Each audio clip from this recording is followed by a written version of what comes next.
Hello everyone, my name is Sheikh Tamanna and today's my topic is अपोस्पोरी and अपोगॅमी. आज आपण अपोस्पोरी and अपोगॅमी पाहूयात. पण त्याआधी आपल्याला टेरोडोफाइटची नॉर्मल लाईफ सायकल माहिती असली पाहिजे, तेव्हाही आपल्याला कन्सेप्ट क्लिअर समजेल. जसं की आपल्याला माहिती आहे की टेरोडोफाइटच्या लाईफ सायकलमध्ये दोन अल्टरनेटिंग फेजेस आहेत. पहिली अशी की sporophytic phase. The main plant body is स्पोरोफायटिक,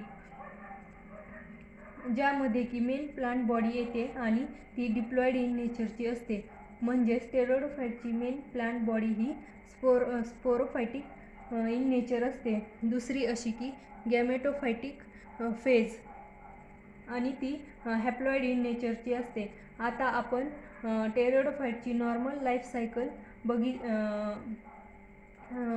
बघितली तर टेरोडोफाइटची जी मेन प्लांट बॉडी आहे ती स्पोरोफायटिक इन नेचरची असते.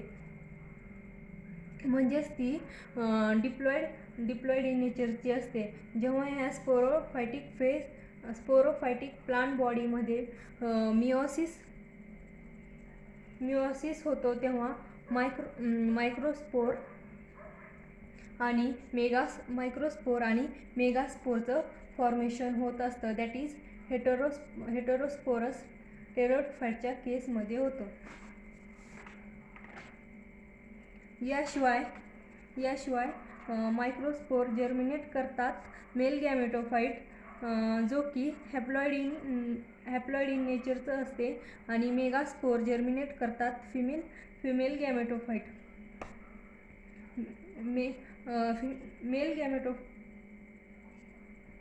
मेल गॅमेटोफाइट स्पर्मॅटोझोइड्स डेव्हलप करतात आणि female गॅमेटोफाइट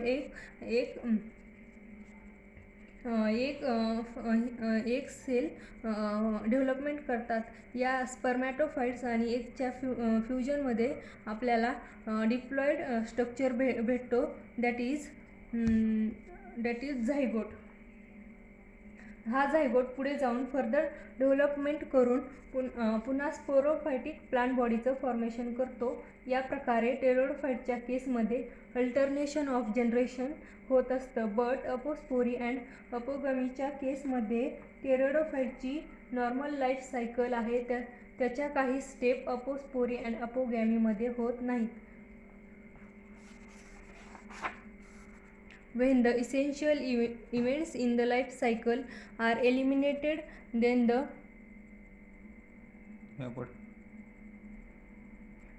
apospory and apogamy.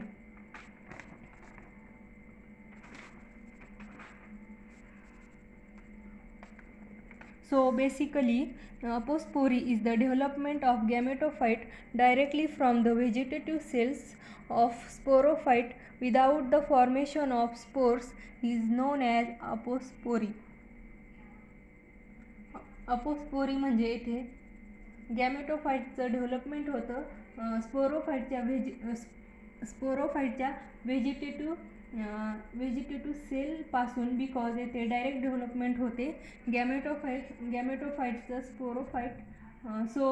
Sporophyte हा डिप्लॉइड असतो, म्हणून येथे गॅमेटोफाइट पण डिप्लॉइड असतो अपोस्पोरीच्या केसमध्ये. म्हणजेच अपोस्पोरी एक गॅमेटोफाइटचं फॉर्मेशन होतं व्हेजिटेटिव्ह सेलपासून, स्पोर्स फॉर्म्स होत नाहीत. So apospory is first demonstrated in 1884 as a natural phenomenon in Atherium felix femina वर क्लासिमा. सो अपोस्पोरीला फर्स्ट डेमॉन्स्ट्रेट केलं ड्युरी इन 1884 यांनी हे नोटीस केलं ॲथेरियम Felix फेमिनावर. In this fern, the prothali are produced on pinnules in the place of sporangia, a condition described as a sporal apospory. या फर्नमध्ये प्रोथॅलस बनतो. पिनुल्स या फर्नमध्ये जी प्रोथॅलस बनतो तो पिनूल्समध्ये बनतो. हे पिनूल्स असतात लीफच्या स्ट्रक्चरमध्ये आणि येथे प्रोथॅलसचं डेव्हलपमेंट होतं स्पोरेंजियाच्या जागेवर. तर या कंडिशनला आपण म्हणतो सोरल अपोस्पोरी. And aposporous prothallus develops from the cells of an abortive sporangia or directly from the cells of the leaf. हे जे अपोस्पोरस प्रोथॅलस आहे हे तर अबोर्टिव्ह स्पोरंजियाच्या सेलपासून बनतो, नाहीतर हे डायरेक्ट लीफ सेलच्या स्ट्रक्चरपासून बनतो.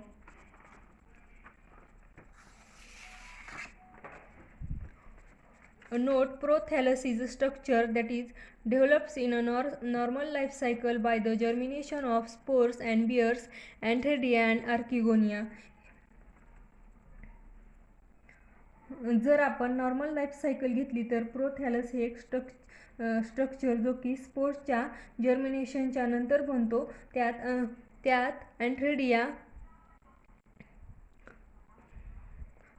अँथ्रेडिया आणि अर्किगोनिया प्रेझेंट असतात. जसं की प्रोथॅलस आपण लायकोपोडियमच्या सायकलमध्ये बघितलेलंच आहे. तेव्हा येथे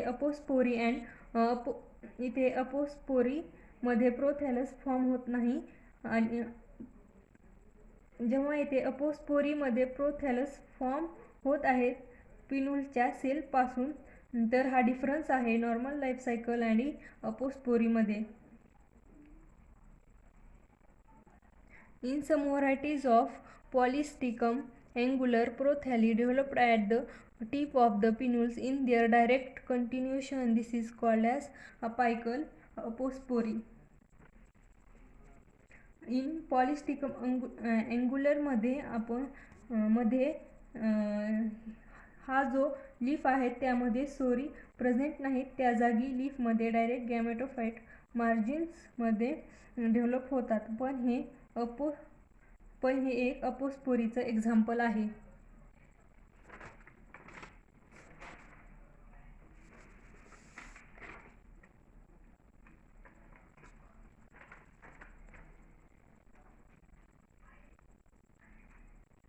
पॉलीस्टायकम अँग्युलर मध्ये प्रोथॅलस प्रेझेंट असतात, पण त्या पिनूल्सच्या टिपवर डेव्हलप होतात. त्या कंडिशनला आपण अपायकल अपोस्पोरी म्हणतो. Besides naturally occurring apospory has also been induced in many ferns.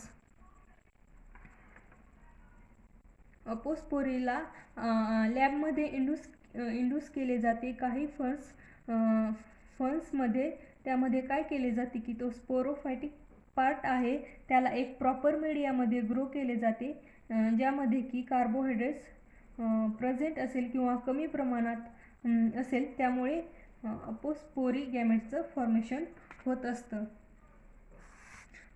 पुढे factors regulating apospory. First is nutrition. complete absence of carbohydrates in a growth medium induced development of aposporous gametophytes. जर आपण स्पोरोफायटिक टिश्यूला कमी carbohydrates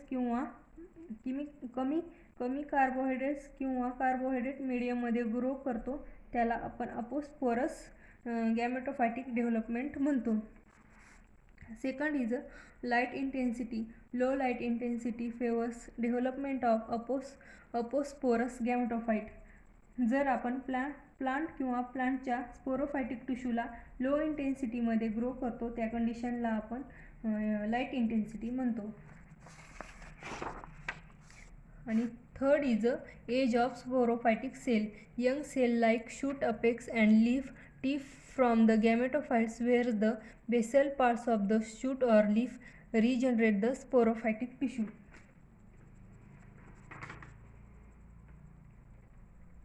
जर आपण basal पार्टचा use केला shoot किंवा लीफचा तर स्पोरोफायटिक टिश्यू जनरेट होईल. जर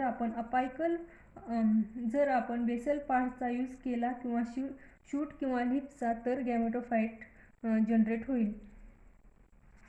next is apogamy. Development of sporophytic from the gametophytic tissue without fusion of gametes, that is called as apogamy. अपोगॅमीच्या केसमध्ये स्पोरोफायटिक टिश्यू डायरेक्टली गॅमेटोफाइट टिश्यूपासून डेव्हलप होतात without any fusion of the gamete. येथे गॅमेटचं fusion न होताच स्पोरोफायटिक टिश्यूचं development होत असतं. असे such sporophytes grow vegetatively by budding from the gametophyte. असे sporophyte जास्त तर गॅमेटोफायटिक पासून बडिंगच्या थ्रू राईज करतात. Process observed by Farlow in 1874 in the Terris criteria. The term apogamy was introduced by D. Barry. हे प्रोसेस सगळ्यात अगोदर फार्लोनी terrace क्रिटिका यामध्ये ऑब्झर्व केली आणि ही टर्म सगळ्यात अगोदर इंट्रोड्यूस केली डी बॅरी इन 1878 मध्ये. Apogamy is more widespread than the apospory. Apogamy ही मोर वाईड स्प्रेड आहे कंपॅरिझन टू अपोगॅमी. अपोगॅमीचे हे दोन टाइप्स आहेत, दॅट इज ऑब्लिगेट अपोगॅमी और इंड्यूस्ड और फॅकल्टेटिव्ह अपोगॅमी.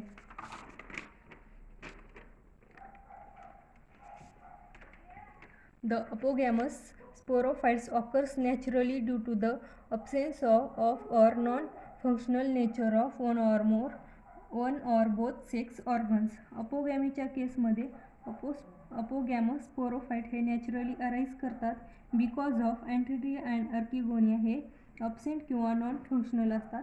त्यामुळे आपण ह्याला ऑब्लिगेट अपोगॅमी म्हणतो. आणि ह्याचे एक्झाम्पल आहेत ड्रायोप्टेरिस, ॲडिएंटम आणि osmunda. In case of induced और facultative apogamy, when the apogamy is induced in gametophytic having functional antheridia और अर्किगोनिया. जेव्हा अपोगॅमी इंड्यूस केली जाते अशा गॅमेटोफाइट्स मध्ये की अँथेरिया किंवा अर्किगोनिया फंक्शनल असतात, तर या कंडिशनला आपण इंड्यूस्ड और फॅकल्टेटिव्ह अपोगॅमी म्हणतो. In ferns of dry habitats usually do not get sufficient water for fertilization. ह्याच्यामध्ये जास्त वॉटरचा यूज फर्टिलायझेशनसाठी केला जात नाही. The apogamous sporophyte may be represented either only by a sporangium with spores or by a complete structure with root, stem and the leaves. Second is induction apogamy. Lang in 1896 was the first to induce apogamy successfully in many varieties of the ferns. सगळ्यात आधी लेंगनं ही अपोगॅमीची term induce केली आहे. Next is factors